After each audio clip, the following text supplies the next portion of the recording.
And good afternoon, or good evening, depending on where we're at. Sorry about yesterday. It was a crazy, crazy day. Actually, it's been crazy all along. There's a lot going on. It's been really fun, but also trying to get everything done has been a challenge. So I missed yesterday's feed. Thanks to I think it was JC who sent me a message after the fact, and I'm like, oh man, it's Thursday. So that's what the week has been like. But it's been, like I said, it's been really good. We're gearing up for the show coming up at the end of the month in Salt Lake City. If you guys and girls are anywhere near Salt Lake City or looking for a reason to go to Salt Lake City, the show is the first Saturday or the first weekend of September. You can just go online and grab all the information from it, but it's going to be a blast, a huge car show. I'll be the guest artist there for that event, as well as Charlie Hutton, which is pretty cool. So I'll be also teaching a class there, a quick one-day class, which will be a lot of fun. So that is what's going on with all that. So I had to get ready for that. Well, I got to it's been an ongoing process, but we're getting there. But the other big thing was the car rep helmet. So I was asked to do a helmet for a car rep SEMA booth, which is nice. They get this huge list of really great artists. So it was an honor to be asked as well to do one. So the deadline for that is the 15th, which is Monday. So I needed to finish that up, and that's kind of what I was working on yesterday. So that's it. So what we're going to do, since I have to do all the 543s before Monday, I will give you guys a sneak preview of what's coming. I'll show you one of them, and we'll work on it today. So that's what we got. It's a Rocket from Guardians of the Galaxy, so it should be a good one. All right. Sorry about camera 2 in the way here, but I have it set up just right, so you'll see what I mean in a second, because we're just going to get into it and paint, because we've got a lot to do. All right, that's what I got. So let's check it out. All right. If you have any questions or comments or anything, just let me know. And we'll get rolling. So let me catch you guys up. Again, this is the Thursday feed. I left the title as Thursday Live just because it's going to go on my YouTube channel anyway under the live feed. So instead of having a weird one that says Friday, I just left them all on Thursday. So that's what we got. All right, so great. So the way I did this, for those who haven't really been keeping up with the 543s, they're on Yupo paper. And what I do is I prime them essentially with Autoborn Sealer Gray from Createx, which is a gray primer. It's really nice. It sands out really well if you need to. It covers really well. I just like the neutral color of it. Works really well. So that's how you get the Yupo. It's just a white sheet, polypropylene. You can paint right on this too, but again, I really like that clay-like surface that this Autoborn sealer gives me. Plus, I love the working on a gray ground. So I spray all these beforehand. I have a big sheet, spray it, and then cut them all up. And that's what I start with. Then what I'll do is I'll get a half-inch FPS gold tape and go around the whole outside edge with it, just to give it a little border, make it easier for the framer. And it is ready to go. So that's what we got. Now, I'll catch you up on how I got to this point. And I started blocking it in before you guys got here. But I'll catch you up on exactly what happened. So what I do, for those who haven't seen me do this a million times, I'll get my reference image, and then I'll scale it down to the correct size. That's 3 by 4 inches right there at those corners. And then I'll just kind of simplify the image. If sometimes, I need to adjust it or move it around or change things about it. I'll do all that in Photoshop. And then this is already cut up, but I'll make just a page of them. Do I have one? I do. So then I'll just take that image and make a page of them like this. And I'll cut those up. And I'll get this. This is just heavy duty copy paper, premium copy paper. And then I'll start working. So these copies act as my drawing essentially. They help me get things kind of worked out. And I'll show you how that works. So the first thing I'll usually do on these 543s, they're designed to be very quick. This one's not going to be quick, but they're usually designed to be very quick. So I'll eliminate the background first off. And then what I'll do is I'll usually just cut out the subject, drop it in there, and put some magnets on it, and then I spray the background. So it's nice with these things, especially with Rocket here. I have this kind of smoky, destruction background. But what's nice about that too is when you do this kind of dark areas and light areas like smoke, it gives it a lot of depth. It makes it feel like it's kind of out of focus, the background, which is nice. And it's quick to do and it's easy. But what it also allows me to do is when I'm looking at the reference photo, which is just off to the side here, which is the same, it's another copy. I'll pick different things to accentuate, like the light is seriously hitting the side of his face and his body. So anywhere where there's really a lot of light, I'll make sure there's dark behind it to help that really pop out. The same thing on a dark area. In a dark area, I'll make sure there's not a lot of that, so that again the dark area really pulls out the way it should. So that's kind of the rough idea of how I kind of deal with that. And again, if you guys have any questions, just let me know. I'll keep an eye on it. So spray the whole background. That's just everything on this is going to be done in Createx Wicked colors, just opaque white and opaque black, no other colors, just monochromatic. So spray the background, and I pull this guy. And then what I generally do is do the white areas first and then the dark areas. So that's what I did. So I grabbed a photocopy and cut out all the white areas like that. So it looks like that. And line that up, you know, and then just spray the white. So that's opaque white. And then do the same thing. What I do is usually I pick out the darkest darks first. And that's what you're seeing here. So anywhere on the image that's really dark, that's what's going to lock in a lot of the area. And this is what I mean about the drawing part of it. So I don't really go for any details. I'm just looking for big dark areas, and you see them all there. And this is what that cutout looks like. Flip it over; it's easy to see. So that's what that cutout looks like, and it's all the dark areas. So then same thing, just kind of line that up and spray it out. So this one is pretty much a cut out and spray the whole thing kind of thing. But there are some things like his hand here. His hand transitions up into his shoulder, which has a lot of fur on it. But his hand is really dark. So what I did was I just kind of cut it out but left it there. And then I just faded that out. So when I pull this out, if you check out his arm, see how it just fades to nothing? That will let me basically continue his arm with a gray instead of just a black. So I do that sometimes too. You can see that again in the markings on his face. That's going to fade into his cheek, which is a really dark color as well. There's a lot of stuff going on there, fur and whiskers and things like that. So, you know, some of it is just spray, like the end of his gun, just spray it all black. But some of it is like actually spraying inside the template to get it to do what you want it to do. So there you go. And now you're caught up. So there you go. All right. Today's cheers for me is still coffee. Still working on keeping things going. It's going to be a long day, so we'll try to make sure we keep things under control, so to speak. All right. So next step. So now you're caught up, so we're ready to keep going on this. So what I'm going to do is I'm going to keep going with some of the darker areas, just to kind of finish them up, like his belt area. There's a couple defined spots on his belt, like his little utility belt here, as well as a couple other little things that I can kind of airbrush in with a stencil real quick to kind of get them locked in, and then I'll be ready to just do a lot with the paintbrush. So how do I want to do this? Because I don't want to really move the camera, so I might move the cutting mat. That might be easier. Sorry about the sniffles. I'm just getting over a cold, which I got when I went back to Massachusetts. But it's working out pretty well, meaning the cold. All right. So I kind of need to see what I'm doing here too at the same time. So yeah, let's look at his arm sort of. Yeah, okay. So for this part, make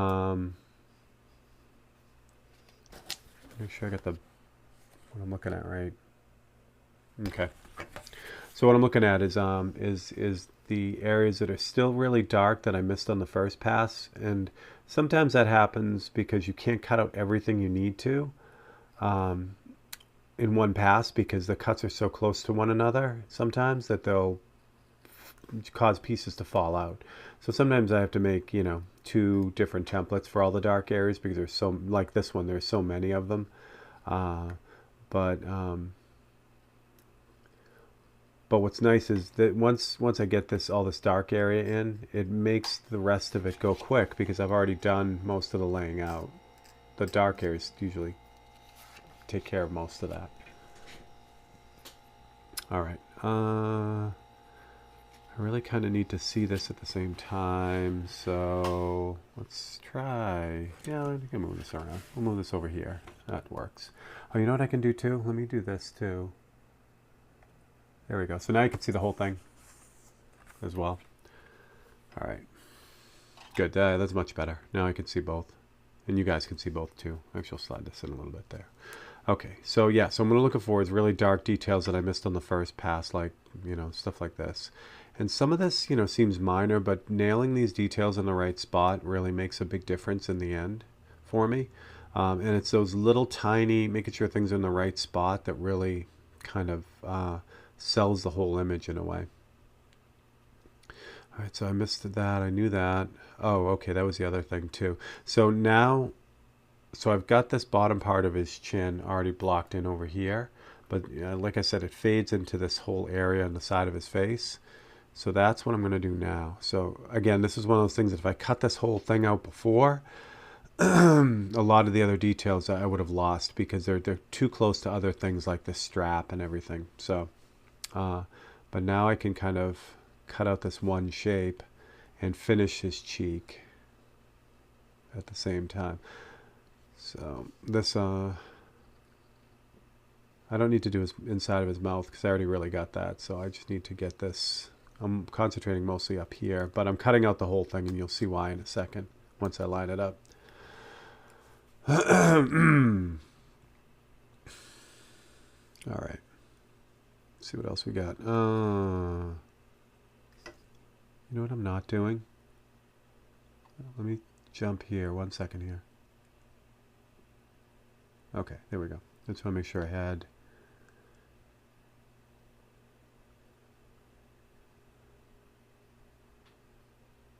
Let me try this one thing.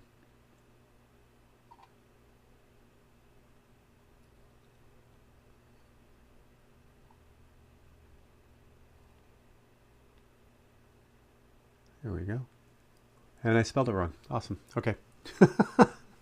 There's your misspelled. Hello, everyone. Speed kills, kids. All right.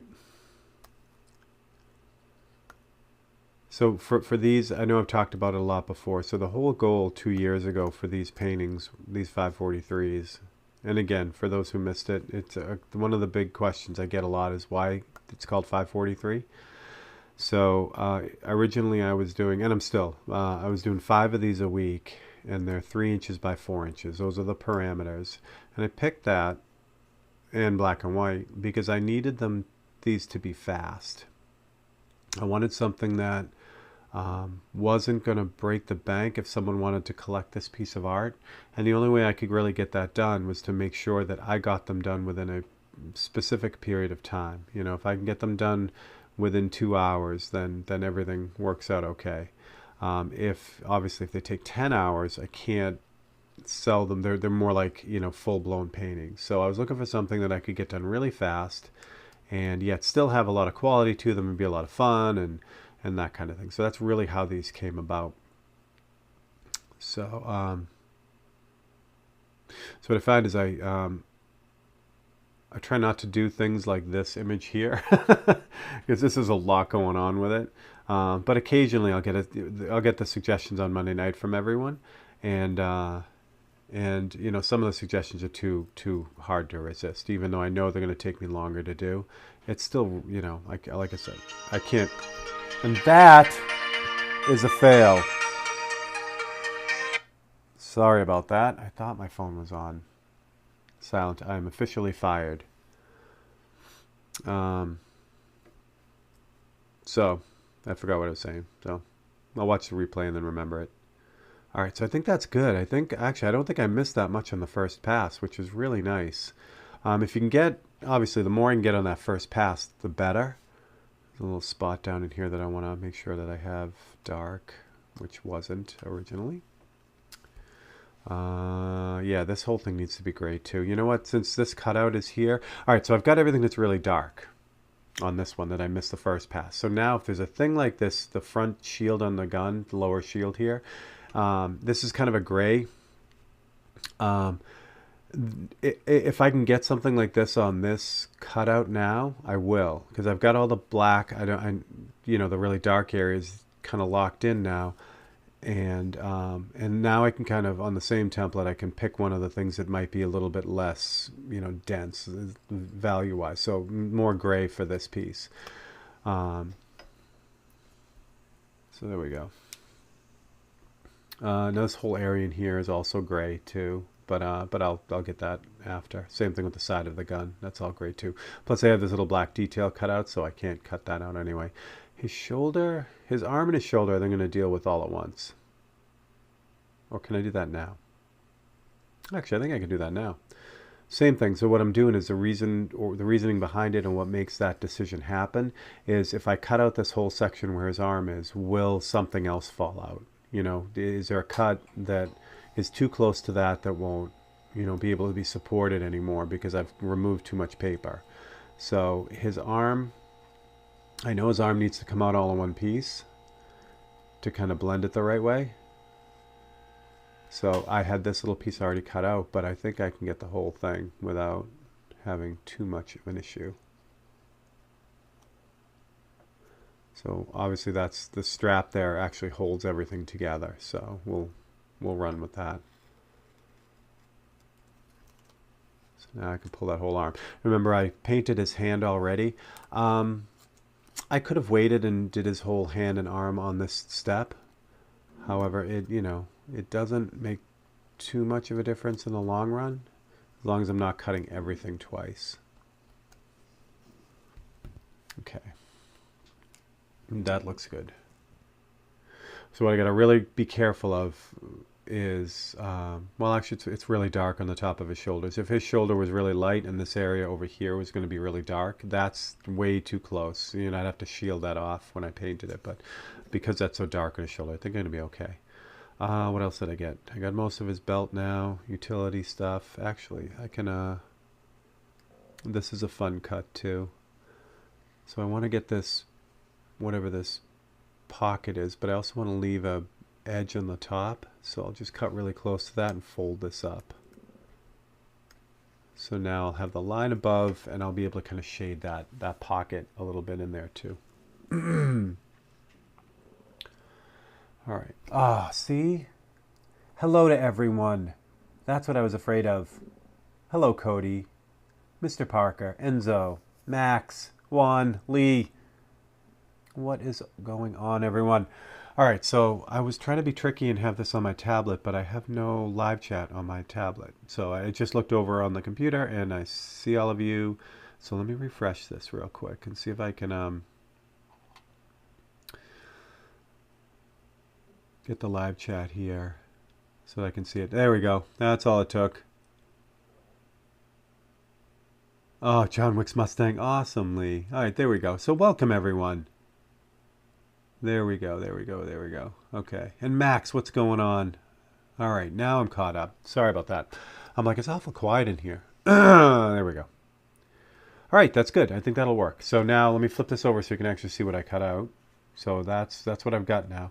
And again, this is a combination of a little bit of black and a little bit of gray too. So this lines up here. Sort of. There it is. It's funny how this, I don't know how it happened, but it got skewed from what it was originally. I had this kind of lined up. So I mean, that does happen, like when I start, sometimes I'll see something but that's different than what I laid out in Photoshop, and I'll physically, it's nice to be, that's the other beauty about using these copies.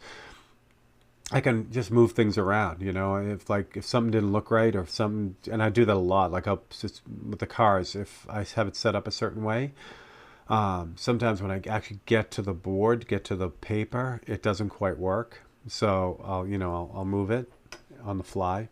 So it's just a nice way to do it. So I do want to make sure I do have this lined up, and I do. Okay. So I'll just throw a few magnets on this. Again, this is kind of a grayish black, it's kind of a not terribly dark, so I don't have to lock everything down. It doesn't matter if there's a little bit of overspray on this. So David Fiore, what's going on? And Marshall, what's happening? All right, now it's working. Now I can see you guys. Yay. Oh, coffee is great. Anyway, all right. This is crazy because these brushes of mine, they've been going like non-stop, and I really need to take some time and break these down. However, it's crazy. I just don't have the time to do it. So we'll keep them going. Awesome, you guys. This is good. Yeah, sorry about yesterday, and thank you to JC for sending me the message that I was not live when I was supposed to be live.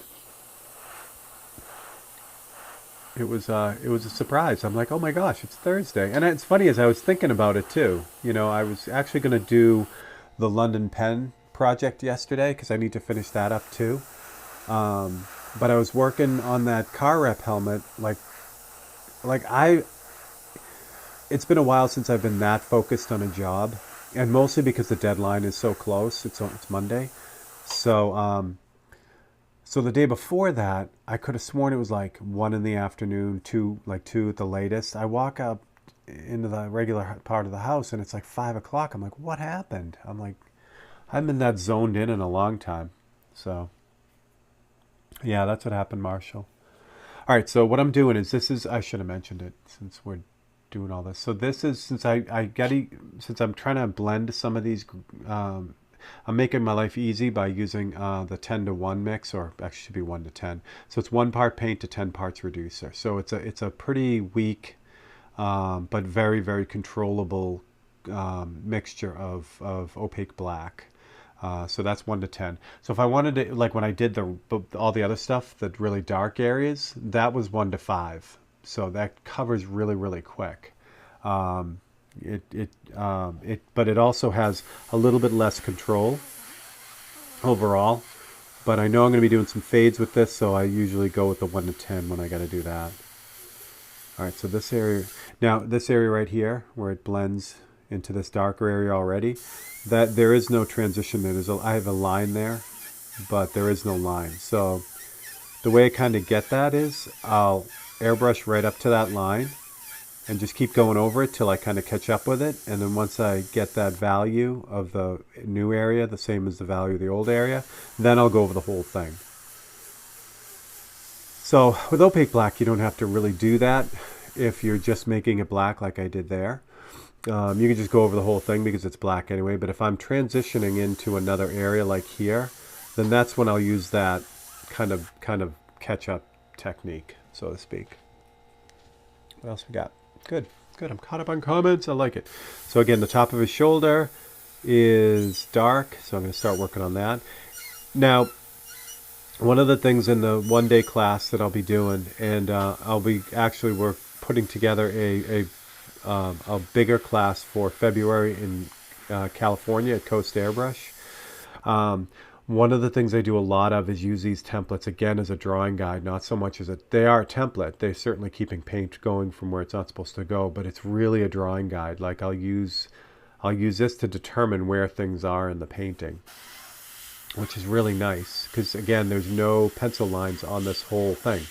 It just starts off with a blank little card, which is nice. And that's kind of why I started doing all this photocopy stuff with those little razor blades. You can't draw on you can draw on a razor blade, but I couldn't get it to work the way I needed it to work. I needed a super clean drawing, and I just couldn't get it. You can't erase and all that fun stuff. So I started working with this photocopy stuff, which has been around forever. I did not come up with this. I believe, I think I read Sorayama with his images would use photocopies from his drawings. So this is not a new thing, but it really works. Okay, so the side of his gun is gray. So it's another good example of, just kind of floating something in instead of hammering the crap out of it. Blue!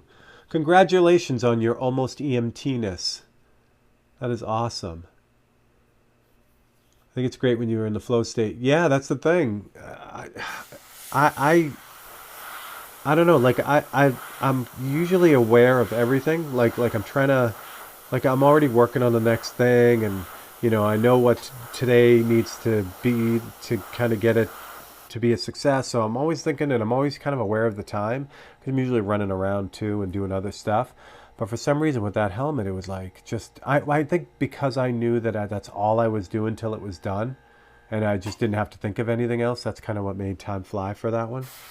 So unfortunately, I can't show anyone. I mean, I could. They never said we couldn't. But I've decided to not show that one and let them do it. So that's going to go to SEMA, and then I'm sure they'll have photos afterwards. Mine's not cleared yet, so I didn't take any photos of mine because they're going to clear it with the clear that they make, the 2K clear in a can, which is pretty amazing. All right, so that's the story in case you guys are wondering. Yeah, blue. I'm on the down on the what is it? The back nine of this cold. So my mom, who's been a nurse her whole career, had said to me when I got back, she goes, "Okay, it's 9 days," and I'm like, "What?" And I guess there's an old nurse's saying that it's 3 days in, 3 days here, and then 3 days out. That's how cold works. And I never, I mean, I've known my mom my whole life. And it's funny, I've never heard her say that, but she's absolutely right. The first 3 days were ramped up. The middle 3 days were like a nightmare. And today is the first day of the third day. And I can feel it moving out. So yeah, so it's pretty cool. Come on. What's going on? Ah, all right, so this area up here, you can hopefully you can see this. So there's the dark area in his shoulder, and then it transitions into the side of his face. Now there's some fur going on there in the cheek area. So I want to. This is a good example of how I'll fade this dark black area into that this lighter gray area. So it's the same thing. I'll actually start working on the darkest area and let the overspray kind of creep out onto that line that goes across, and that'll help build it up. What I want to do is I want to kind of get that close in value but still have a fuzzy line there on the edge. Once I get that fuzzy line like that, then I can really just kind of push. Let me move this one so the shadow isn't in the way. Actually, let me drop this light a little bit more. Maybe we'll get some better lighting here. There we go. Yeah. So now that I've got that line gone, and now it's more of a soft fade, now I can just kind of airbrush that fade the rest of the way.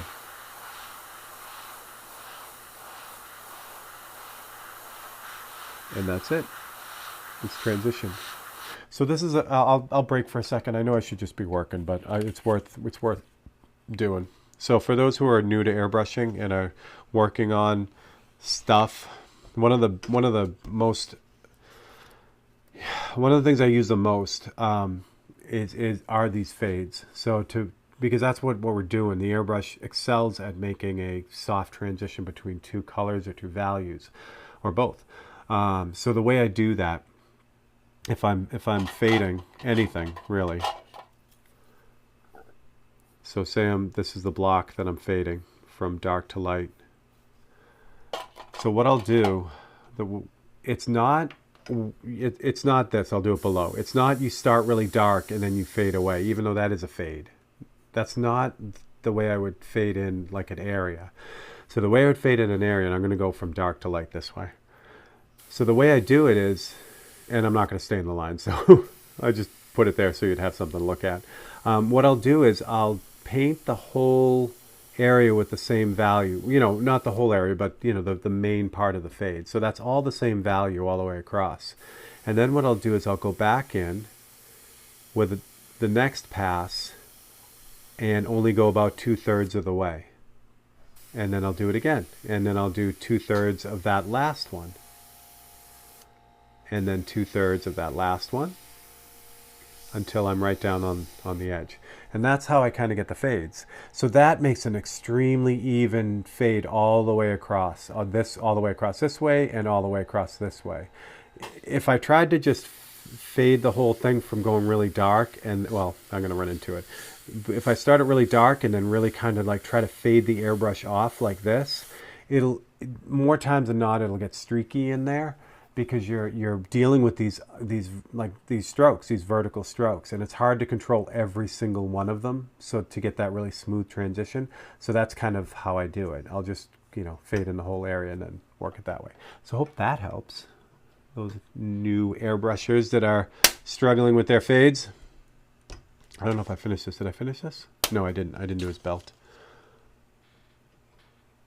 What else we got? Anything? Cooties being cited. Oh God, yeah. It was. I was positive I had the Rona, because that's exactly when I came back from Massachusetts after my son's wedding, and my dad's passing. That whole week that I was there, and I was around a lot of people, obviously. So I got Rona when I came back. It's exactly how it started. I immediately got congested, but then I got hit with a fever. The nice thing about this one, it was just a congestion because I didn't have Rona, but still, I was positive when I got home and I was all locked up. I'm like, that's it, I got it, but I didn't, so that's good. All right, so the belt. So when I have it folded up here, that's just a signal for me to not go all the way to the edge. So it means fade to Now jumping back to what I was just talking about, fade. That was for fading a big area. Fading a small area is different, especially a small area that's in a template. I don't, obviously, I mean, it's easy to just go back and forth and just go lighter across that little shape. I don't have to do what I just did. But if I'm doing a big area like his arm or something, then I will do that. So that's probably worthy of note. Tip of the day. That's it. TOD. Yes, and I apologize. I know you guys got a time lapse this week with the Constitution, but I did not do the Chevelle painting this week. Now, that doesn't mean I'm going to miss. I may still be able to get that up and loaded for this week, even though it's not going to be on Thursday. But we'll see. What else is going on here? Oh, this little section right here needs to be darkened. Okay, I think that's good.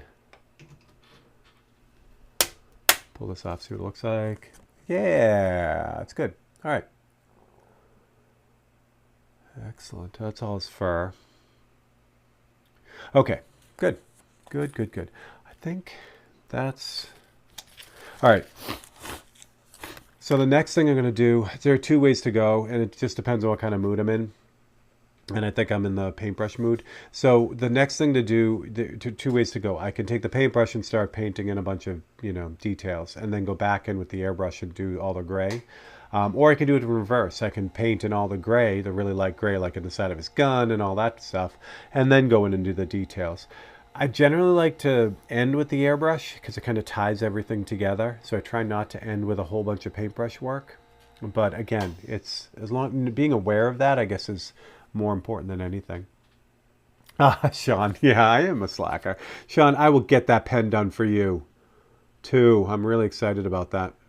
So what I'm going to do is there's some white overspray on his ear right here. That's normally be okay. It looks like it's glowing, but there's a little bit too much of it. So I want to kind of lessen that before I move on, because there's a lot of sticking up fur there that I want to paintbrush in. So I'm going to kind of lessen I'm going to take the curse off that.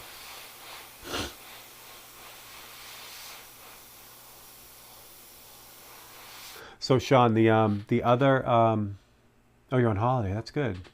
The other, I think I have an idea for the next pen, which I've been throwing around this particular idea for a long time, trying to get it. I started this idea, on a flat panel, but it went kind of sideways. So I think your pen might be a good chance to do this idea, which I'll fill you guys in when I get it closer. So that's it. So I used the same cutout that I had before, kind of lined that up. I just hit it with some overspray. I didn't hit it very hard. I don't want a big black blob there, but it's just a little bit of overspray cancels the overspray that put the white there. So hopefully that makes sense. Since I got this, yeah, there's nowhere else that needs that. Okay, good. So we're gonna do paintbrush. I may move you guys around a little bit because this, if you look at the overhead camera, the painting's way up here, so it's kind of a stretch for me, even though it's, it doesn't seem like a stretch. I kind of want the painting down here, so I think I might move things around. What I can do now is I can remove the cutting mat. It's nice being able to have both the cutting mat and the painting on the surface at the same time. It just saves a lot of time. Now I want him here, which I'll move you guys in a second. There we go. Ooh, that's better. There we go. Now you guys are... Now it's a little bit more comfortable for me, because I try to, with the paintbrush stuff, try to be as comfortable as possible. We got that focused. There you go. All right. What else we got? You guys going JC. There's JC. All right. Coffee time. All right. So I left black in the brush on purpose. So I didn't clean that black out of the brush because I'll be using it intermittently as I'm going. What I'm going to do first is I'm going to do any of the black details, and then it ends with the white paintbrush work. But I got to do some airbrushing before I do the white, because the white like stands like this part of his fur right here is darker. So I got to airbrush a little bit on that. But I'm going to do some of the black, just kind of lock some of that in now. And if you've seen my Tech Tuesday on this wet palette, which I don't know if you'd see it on the big camera, no, but the wet palette's right down here. This thing is still, I cannot believe how well this thing works. And if you're wondering what I'm talking about, I got it's a wet palette that was made for scale modeling, but wet palettes have been around for a while for all different kinds of water media, water paint, like watercolors and things like that. So it basically keeps acrylic-based, water-based paint wet, which is normally not the case. Normally, when you put paint on a palette, it'll dry up, which is what was happening to me, which happens to everyone. But this crazy thing, man, it has worked out so well. I don't know what I'd do without it. All right, so it's just the regular Winsor Newton paintbrush, and just start dropping in those details that are a little bit too difficult to do with the airbrush.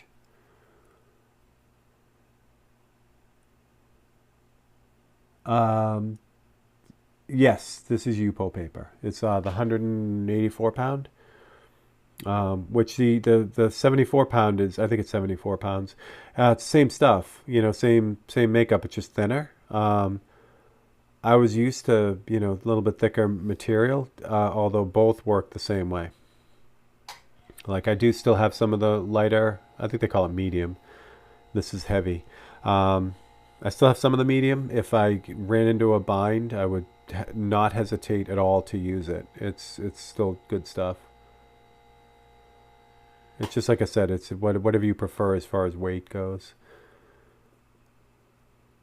So the hard part with these paintings, the 543s, is not getting sucked into them. Like, this could easily be a 10-hour painting, 12-hour painting, but I can't do that and keep them at the price that they're at. So that's half the fun. The challenge for me is trying to get this done and still have it look the way it's supposed to. That's the big thing.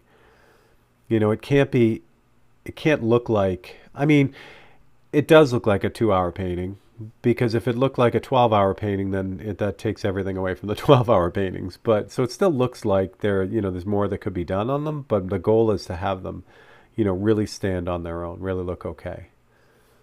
So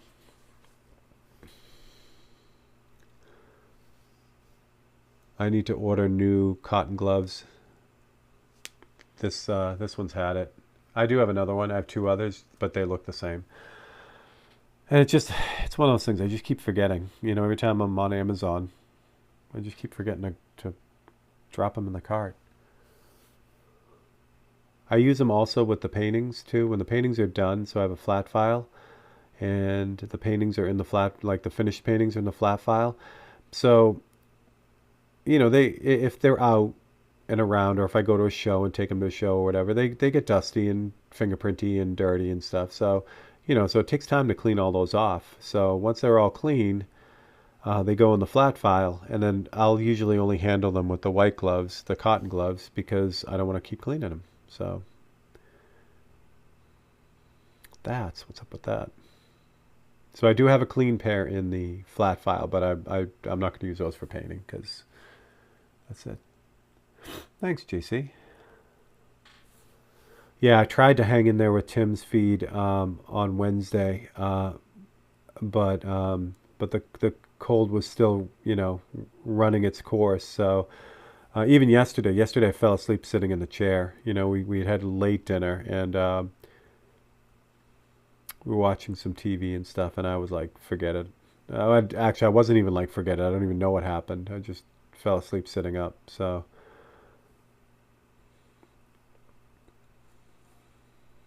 too much fun. So again, any really quick small details are kind of in here. What I can also do here in his arm, where the fur is, I can start kind of cutting in the fur as well. So that works out.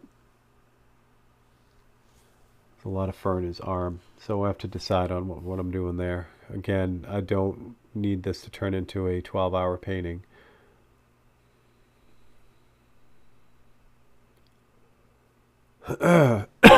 Excuse me. Yeah. Hold on, I'm gonna turn you guys off for a second.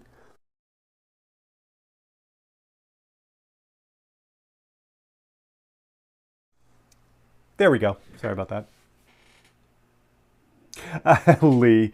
I know, Lee, but you know what? I That's more of a psychological thing for me, and I've always been that way. Like I can't take naps. Like they really screw me up. Like, like other people like, can take like an hour nap and then be ready to go. And for me, if I take an hour nap, I'm like screwed up for the rest of the day. It almost makes me angry. Like I'll wake up and I'll think it's tomorrow, and I'll be like, well, it isn't, and then I'll feel like it just throws a monkey wrench. And so I don't know if I'll be a nap taker. I might. It's like a get off my lawn type of guy. Are you kidding me? Sorry about that. Let me do this right now. I thought I did this, but I did not.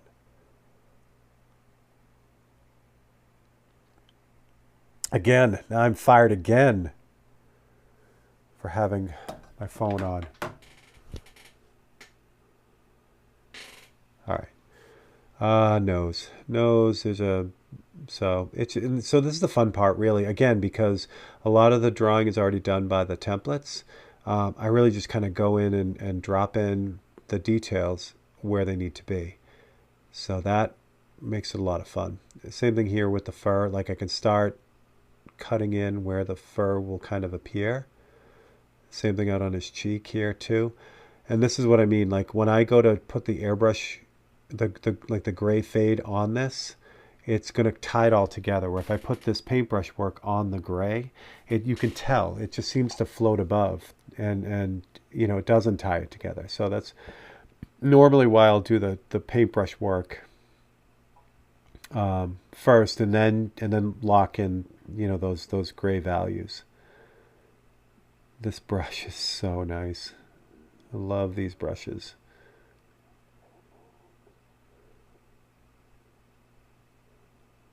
There we go. A little bit of rocket fur. So, and it's funny, as I'm painting this, all I can hear are rocket lines. So from Guardians and Avengers and stuff.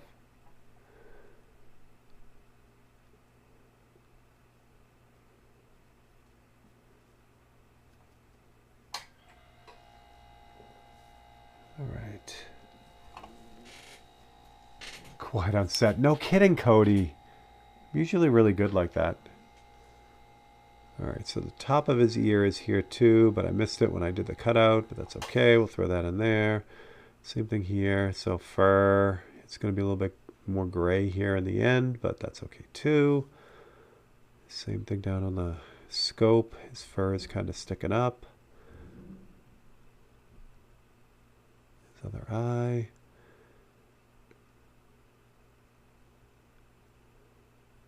More gun details.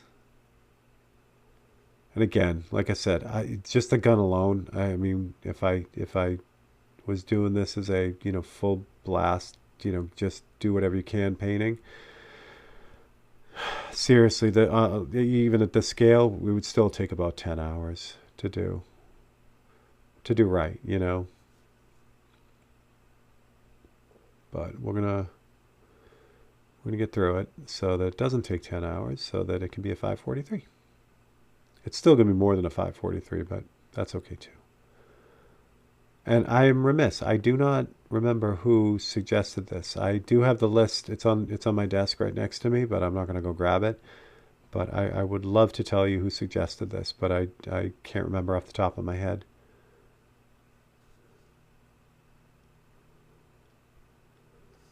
All right. So this area here where there's a lot of fur hanging down off of his arm. I'm not going to, well, I suppose I could. So there's also the folds of his jacket or coat. So I kind of start to put those in. But I don't want to go too crazy because there's a lot of white on here too. So I just want to kind of, and this is airbrushed right here. So I don't want to do too much there either. What am I doing? This one.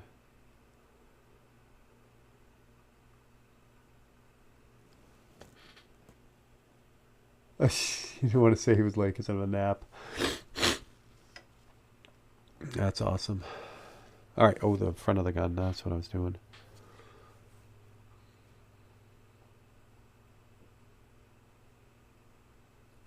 Oops. Sometimes oopses happen too. That's okay. I don't know if you saw that, but the light is, you can see it in the above camera. So here the OT light is right here. So the paintbrush hit the light, and that's caused it to go sideways. But that's okay. I love these lights. I love. I should do a Tech Tuesday on these lights. These are the color corrected OT lights, the LED OT lights. But it's very, very small, and it's got a steel base on it. So the reason why I bring the base up is because with a steel base, that means magnets stick to it. That means I can put on my big bench, these are they're held on the bench by magnets. But I can use the same magnet system on this too. So if I need to move this light right now it's right over the work, but if I needed to move it off somewhere else, I could literally stick it to anywhere with magnets. It's very, very cool. Mike's brush. What's up, Mike? Mr. Flores in the house.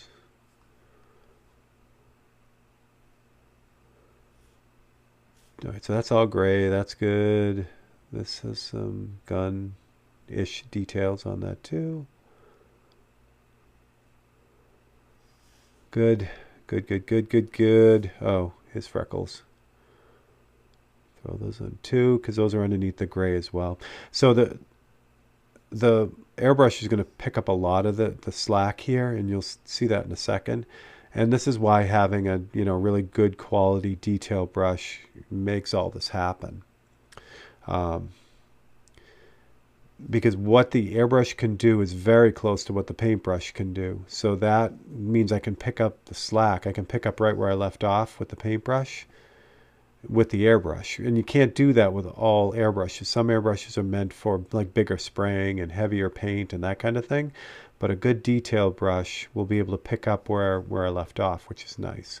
So I'll get a lot of you'll see when I do his body here.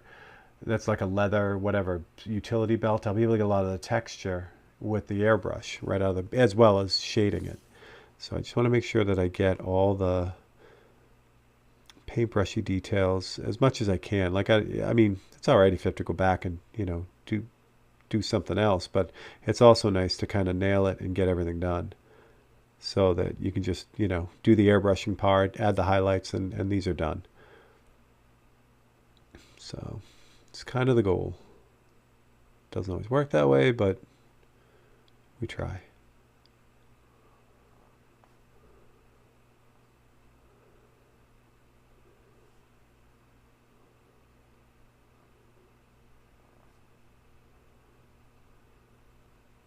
There we go. There we go. What is up, Mike? What is up? All kinds of good stuff, Mike. Yeah, we're busy. I'm busy.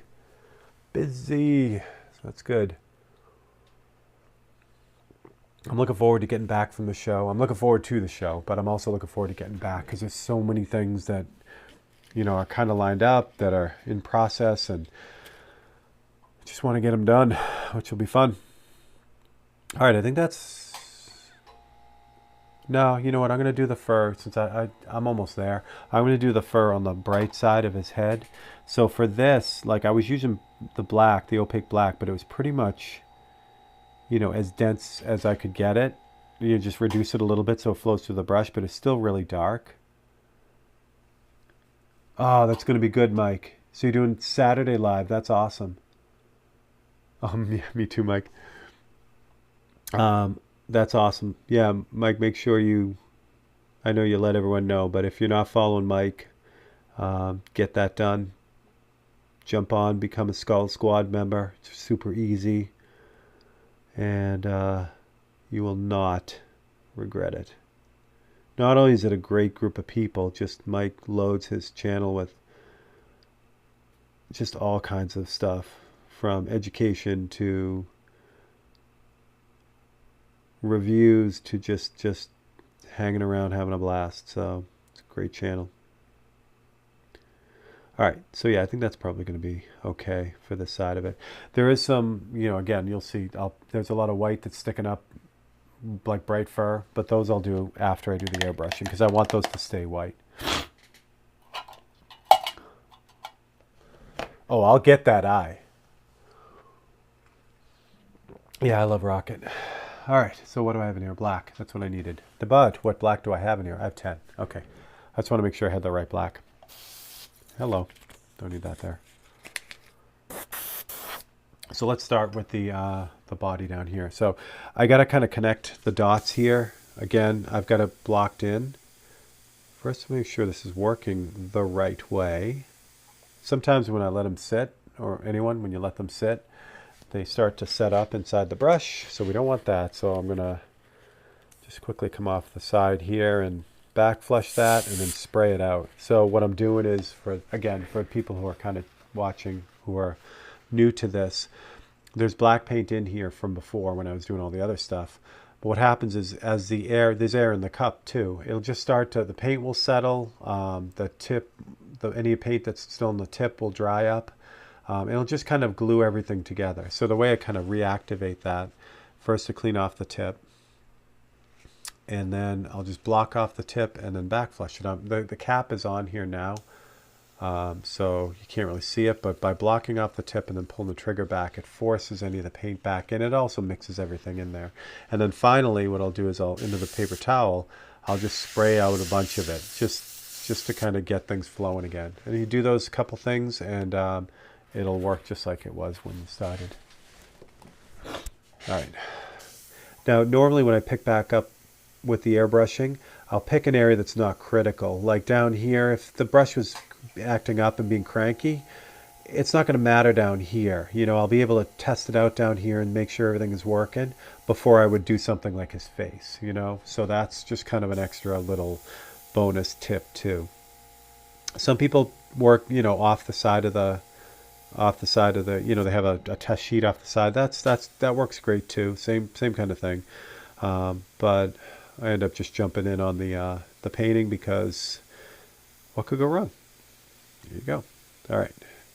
So you kind of see what I mean. Hopefully I'm not explaining, but I've got all these paintbrush lines like in the leather part up here. So I've got those, the kind of transition between the fur, his arm fur, and also the pattern in the leather, the folds in the leather. So those are pretty stark with the paintbrush. So what I can do with the airbrush is I can just kind of pull them out and soften them up and add a few more that are softer than these. And by doing all that, that's what creates that blend between the paintbrush and the airbrush. Now this 1 to 10 is really light, so I could probably use the 1 to 5 here just to kind of get this done quicker, which wouldn't have been a bad idea. But I'll just use what's in here first. Again, as it comes around the back here, it's more leather, so I can kind of start just kind of scumbling it and adding more of that leather pattern. And that doesn't take very long to do, but it has a nice impact. It really makes it look like it's, it makes it look like it's leather. So Now overall here I want to keep this kind of open because eventually that's going to be white fur. So I'll just kind of skirt around it and blend it out, and same thing, just kind of blend everything in.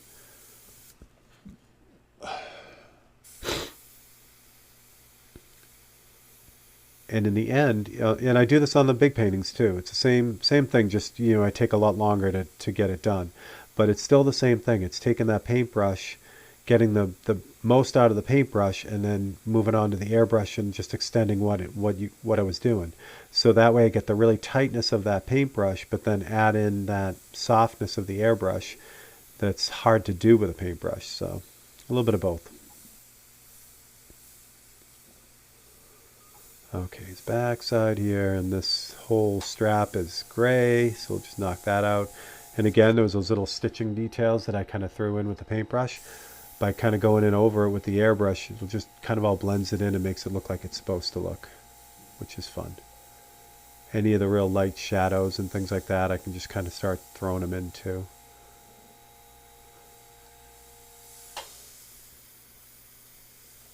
And that'll happen a lot too. Like I'll bounce around the painting, not intentionally, it just kind of happens.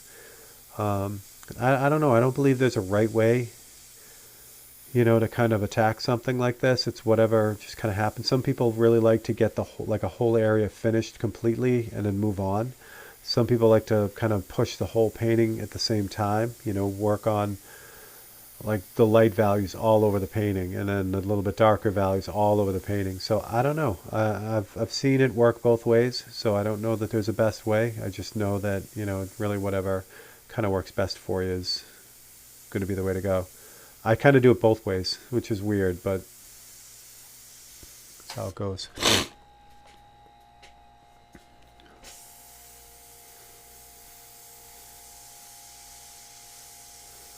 All right, so for the back side of this, normally, well, I always keep all these cutouts. So I could actually go back for any of the 543s that I've done, and there's probably close to 200 of them now. We're coming up on 2 years. I can go back. I keep them all in a file, and they're dated. So I could literally go back and get any of the cutouts from any of the paintings. I don't know why I do that. I don't know if I'll never redo them again, but I don't know. Something I got in the habit of doing. But what's nice about it in real time, keeping all these templates, is I know I still have like a lot of the cutouts. So this is the cutout that I used for his body originally. And I kept cut out the positive, but this is going to work out really well here because now I can use this to do his butt. So because it's the same, it's exactly the same as what I have because it's the same cutout. It's just I use the interior to lay out the background. So now it makes it super easy to go on this back side and just kind of like fade in the whole thing. And I won't get paint on the background. So I always save the cutouts. I always save the copies. There was one stretch during all this 543s, and it was totally stupid. So I did the paintings, and like the winners, like some of them were winners. Like I think it was one went to one of the winners. One went to like one sold, or two sold. And I immediately shipped them out, but I didn't remember I shipped them out. Now the processing, the computer, like the website, will keep track of all the inventory and all that fun stuff. And I never checked it, but I could have sworn, I just thought I lost the paintings. I didn't even remember I sent them out. So I ended up redoing them and then sending them out to the people that won and bought them. So they're like, one of the people called me up and said, "Hey, are these really original paintings?" I'm like, "Yeah, why?"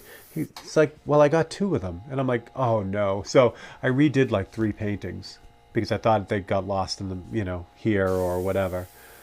So it's the only time I've ever had to like reuse them.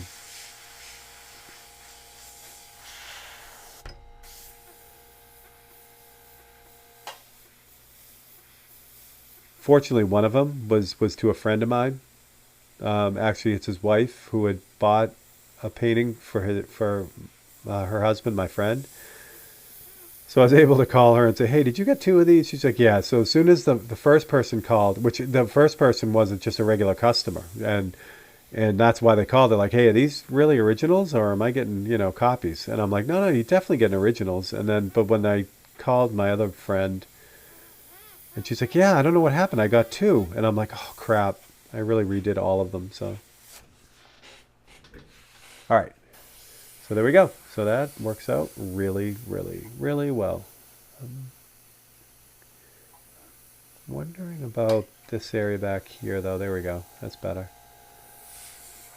And again, this is the thing. Like, I could spend all kinds of time on this and make it like really tight and do all kinds of stuff, but I'm not gonna because again, it's designed to be fast. So since I got this template, I might as well get the most out of it. Just gonna make sure it's aligned the right way on the gun because it's a little bit off. So I can add all the gray on the gun now because I've got this blocked off too. All right. Check the reference because most of this is gray. Most of this is grayed out, so it works out pretty well. Just kind of locking it all in. There's some white highlights in the gun that'll pull this whole thing out, but I'll get that done at the end. So first thing I'm going to do for the gun, I'm just going to kind of go over it lightly everywhere. So hitting this light works really well because there's not a whole lot of overspray to get on this white, the other white areas. If there's an instance like down in here where there's white, really close, then I will kind of like get in tight and paint that in. But for the most part, there's not enough, if I keep it light, there's not enough paint to really change that bright area. So this area here though needs a little bit of TLC just so it doesn't really block out. The same thing here, like this area here on the gun is really dark, so I'm just going to outline where the highlight is there, where his fur is, the edge of the gun. So get that to where it needs to be as far as value wise, and then once I've got that, then I can just start pulling that value out onto the rest of the gun. So it's like, when you're painting a wall in a house, you cut in the windows and the doors, it's the same exact thing with the airbrush. And I can take this, again, because the airbrush is more of a detail-oriented airbrush, I can still go in and put a bunch of, like, the details that are in the side of the gun. And even, like, in this section here, where there's, like, the bar that rolls over the top of the gun, that's a different shade than the next section. But since it's painted in now, the lines are in, all I got to do is really just kind of color it in. So if I did that same thing with the airbrush alone, those edges would be all fuzzy. But now they're not, because I use the airbrush first. I mean the paintbrush first. Tricky, right?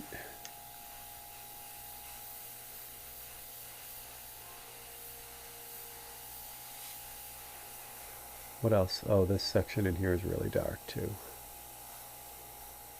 Unfortunately, Rocket's gun is all beat up anyway, so these don't have to be super smooth, really nice fades and colored in areas. I mean, it could be pretty rough because his gun's taken a lot of abuse.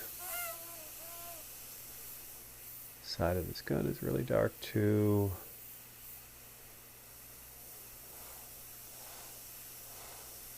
There we go. That's good. All right, so since I'm here, might as well shade in this stuff too. So the bottom of his nose here, this is all gray. Same thing with his teeth. His teeth I painted in white, but they're not going to be white in the end, so I don't care that there's a little bit of overspray with that. His bottom lip is looking pretty good the way it is, just because it has overspray on it anyway from before. And then this section here with his, actually I don't need that copy on this for this. So the side of his head here with the fur, that can just be painted in now. So again, there's so much black around the outside edge, and I'm not hitting this very hard, that I don't need the copy for this. In fact, I'd rather not have the copy because the copy will actually make a hard edge around that, which I don't want it because there's a lot of fur that'll be sticking up.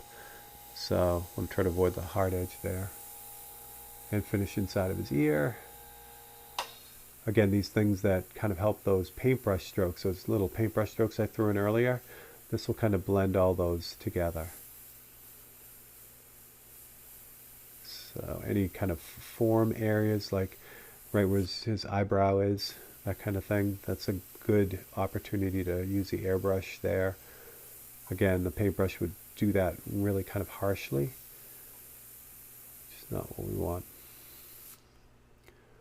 And his other ear too, same thing, just kind of soften that paintbrush stuff. There is not really too much going on the really light part, which is nice, so I don't have to mess with that. The next thing I want to do is I just want to kind of shape out his arm a little bit, and I'll use a bunch of little strokes like this. So this will kind of give that impression of the fur starting without taking too much time to do it. Just want to keep him going in the direction of his fur. There'll be other, I'll put on some other stuff, some details with a paintbrush, but this will just get it started. All right, good. Double check everything. There's a fade on whatever this is. So throw that in. Bottom of his gun here seems awful light, so I'm just going to go in. It might be a miscalculation with the cutout, but it doesn't really matter. At the end of the day, if it looks good, it looks good. You know what I'm saying? All right, so this area here where his eye is pretty dark, and I have a gray. So I'm going to come in here and set up this for his eye. Kind of the raccoon stripy area. Same thing here too. I can use these, really just repetitive curved strokes. And as I'm darkening this, I'm also giving it the feel of, something there, like fur. It doesn't have to be perfect, because I'll be using a paintbrush on it too, but it's a good start, Anything else? I think that's looking pretty good. Yeah, it looks good. All right, so put that aside for a second. Let's, what I want to do here, dark or light? Let's get the rest of the dark fur in. There isn't too much of it, so just going to kind of use the palette to make a kind of a washed out, really kind of a thin black. That's not enough, or too much is what I mean. It's still too much. So if it's really thin like this, and there's a lot of paint in the brush, it will flow out really fast, which is what's going on because it's thin. It wants to flow off the brush really quick as well. What I'm looking for is I want it thin because I want it see-through.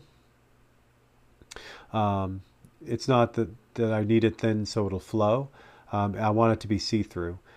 So the trade-off is you got to be real careful with it, because if you load up the brush like I just did, it's going to want to flood out of the brush. So if I have it thicker so it doesn't flow so fast, then it's also more opaque. So I don't want that either. So it's kind of a trade-off.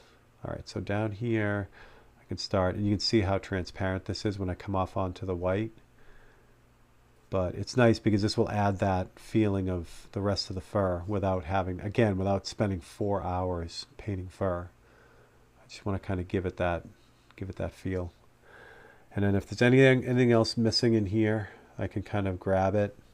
Not with this color. I gotta have a little bit more opaque black. But if there's anything else I missed, I could throw those in now. But that looks pretty good. All right, now the fun part. Thanks, Blue. Where's my knife at? Here's my knife at. All right, so so remember the Yupo is white, the Autoborn sealer is gray, and there's about 4 coats of Autoborn sealer on this, which means there's a lot of Autoborn sealer for this size. So the nice thing about it is when I scratch, what I'm going to do is I'm going to get back down to the gray, not the white. I can get down to the white, but you have to really dig hard. You have to really, really put a lot of damage into the surface, which I don't ever do. But yeah, so what's nice is because there's gray all over this, even though like this looks like the original gray right down here, this isn't even the original gray. This still has overspray on it. So if I were to take the knife and scratch this, you would see the scratch. It would almost appear like white. So same thing here. If I scratch through the part that I've already put gray on, these little scratches look white, but this is really the Autoborn sealer you're seeing. But what's nice is because it's relative, against the black, that really looks like it's white. The way you can tell is if I accidentally scratch into the white, like here, you'll see the gray. You'll see it as gray. So that's basically how it works. So what's nice is I can use the scratching technique to get all this fur without having any of that blue shift happen. If I were to use the paintbrush and put in this fur with the white, that would kind of feel gray. I mean, it feel like blue, which is not really what we want. So same thing here. A lot of the gun details I can scratch out instead of paint. Probably see it a little bit easier there that's gray. Again, because now we're judging it against, like a medium color. So any of the details, some of the details I can't do with scratching.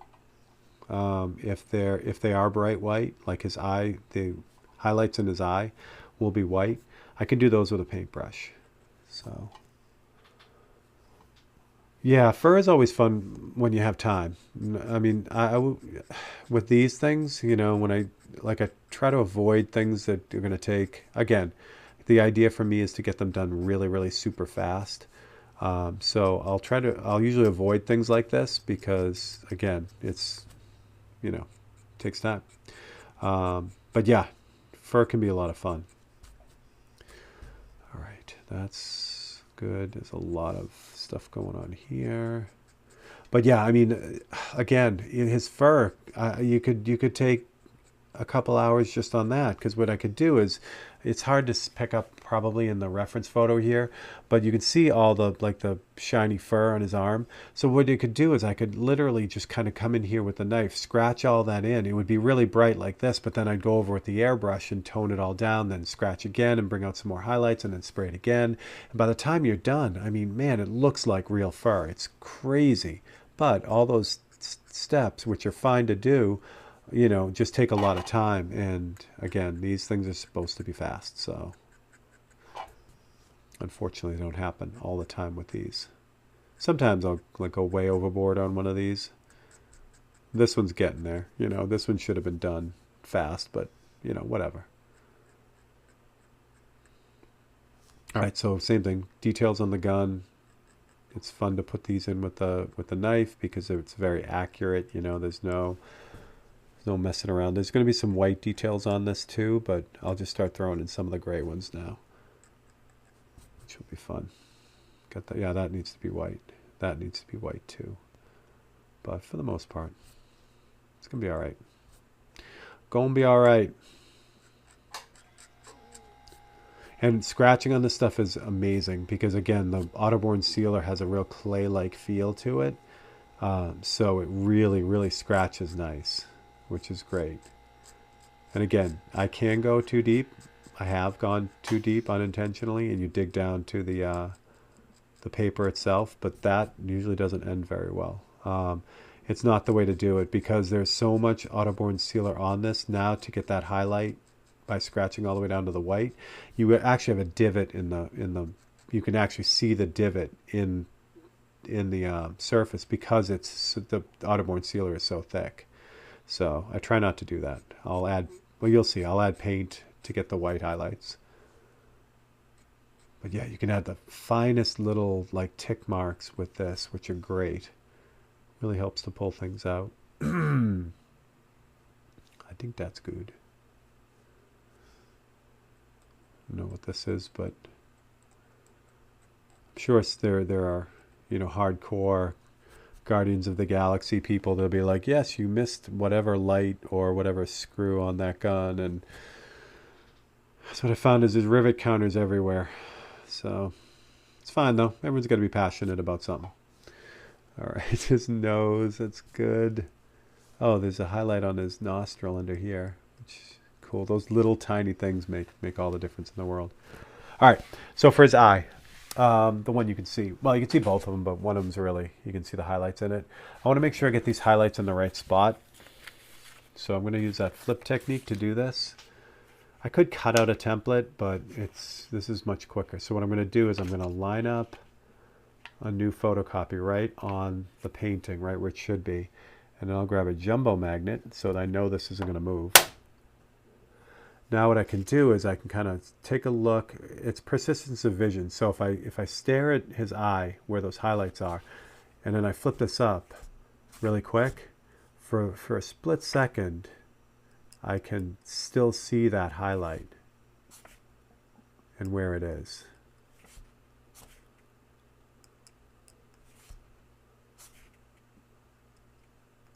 So it's a really cool way to kind of lock something in without having to draw it, or cut out the template for it. One more highlight right in the middle. There we go. Oh, his whiskers too. I might as well grab those. Same thing here. So the whiskers, again, like anything, if his whiskers aren't in exactly the right spot, I mean, I'm sure there are, like I said, Guardian of the Galaxy rivet counters that are saying, yeah, Rocket has 7.5 whiskers on that side, and you have 8. So there's that, but again. So you can use this flip technique across. In fact, the Island Creek painting, I wanted that to be exactly pristinely perfect to the reference photo that I took. So I'm using the flip technique on that whole painting. Every stick, every twig, every leaf, every rock is in exactly the same spot as on the reference photo. And that's how I'm doing it. I'm just looking at the photo for a second and flipping it up and making sure I get things in exactly the right spot. So it's kind of fun that way. Rivet counters. Yeah, I thought that was a unique term, but it was funny. I follow Harry Houdini's, an Australian model maker from Brisbane, and he calls them rivet counters too. So he builds his aircraft and ship models, and then people at model shows will walk up and say, "Oh yeah, there's 6 less rivets on that plane in real life," and so he called them rivet counters, and I've always called them that too from way back in my aviation art days, where people do the same thing. They look at your plane and it's like, oh, that 500-pound bomb has 2 rings on it and it should only have 1. I'm like, okay. So yeah, rivet counters. All right, that looks good.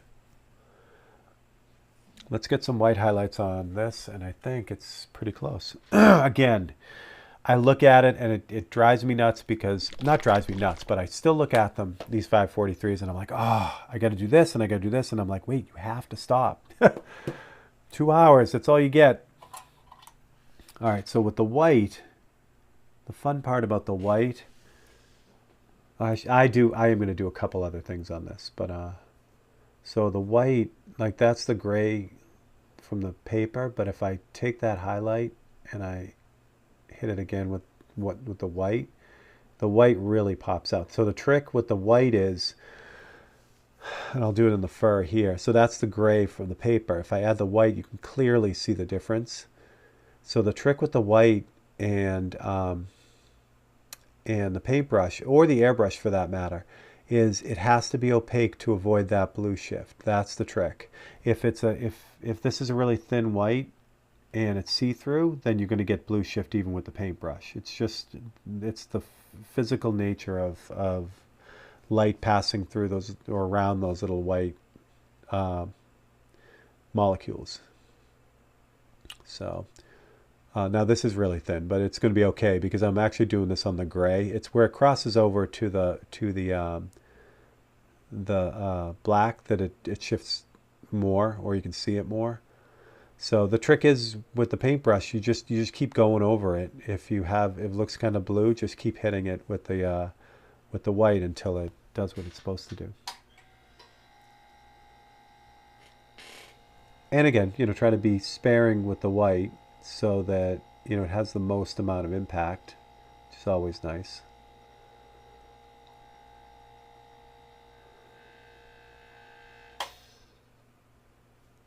This one needs to be bright too.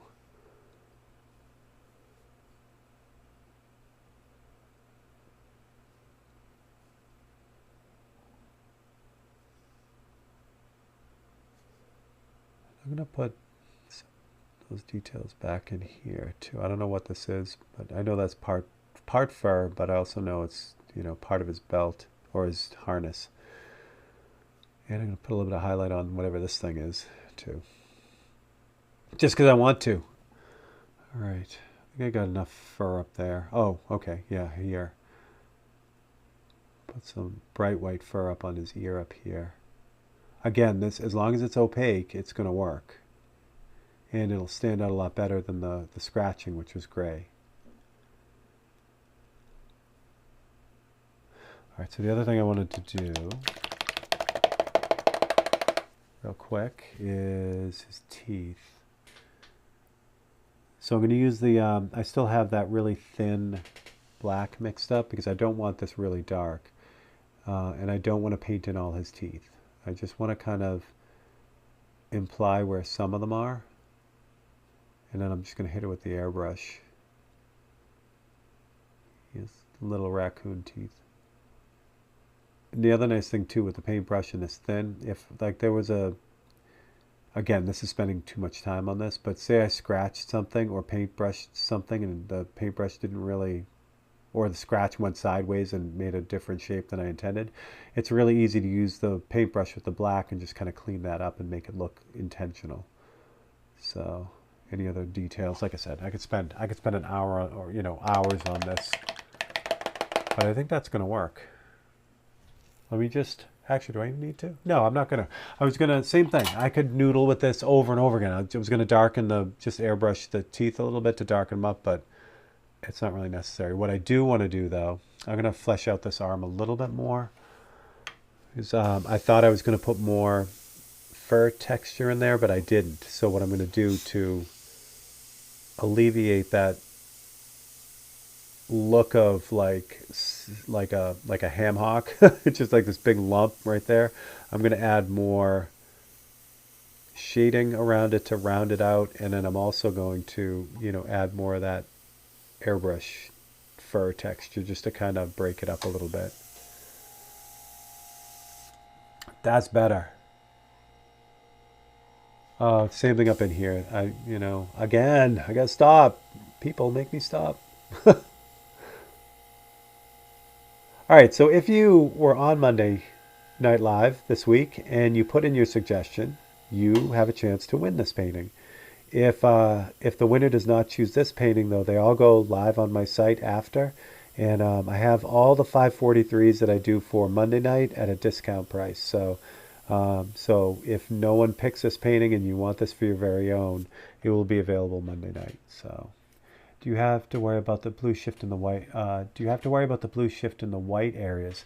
No, you don't. So if I were to add like white, like if I was going to pull out the white, like in his nose or this bright area, like I need to clean something up.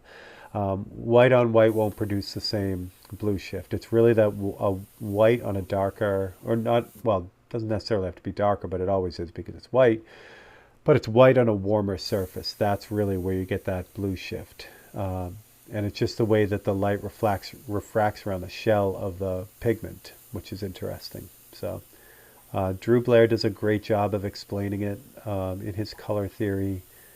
You know, it's just a neat phenomenon, but it's something that we deal with all the time with airbrushing more than anything, because with an airbrush you can put the paint on in such an imperceptibly thin layer, transparent layer. You see that blue shift very hard, more than you would with paintbrush. So another quick thing, I know I did the whole blue shift thing on Tech Tuesday.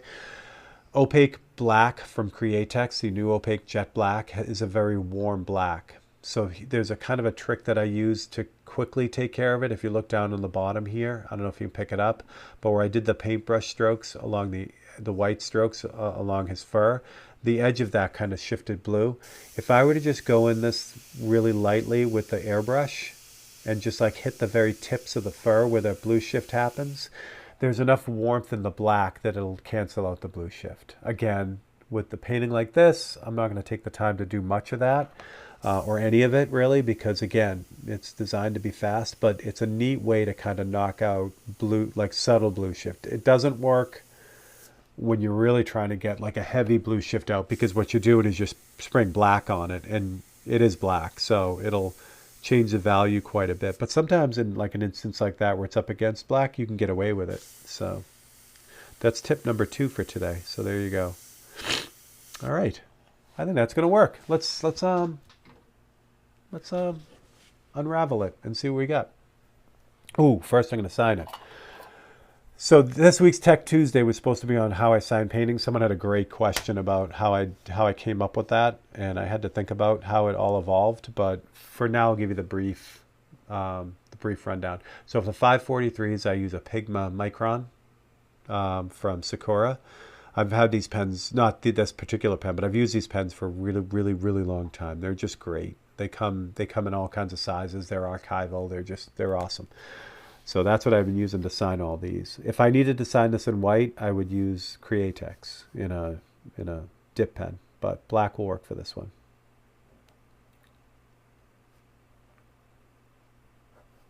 And this is 22. Here we go.